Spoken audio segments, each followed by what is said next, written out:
In this video, I'm going to show you how to check your net worth in Origin Financial. Let's get started. First, go to your dashboard home screen. Your net worth is displayed right there, along with a graph that shows how it changes over time.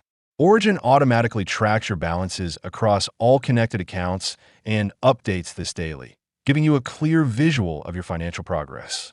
The net worth graph helps you see trends as your data builds over time. If you've recently connected your accounts, the history will continue to grow and become more detailed in the coming weeks.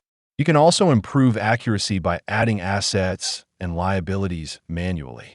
For example, you can include things like your home value under assets or loans and mortgages under liabilities, so your total net worth reflects everything. If you want to go further, use the forecast tool to simulate future scenarios like buying a home or retiring early. This shows how your net worth could change long-term based on your decisions. If you want to support our channel, feel free to use our affiliate link in the description below. Thanks for watching, and I will see you in my next video.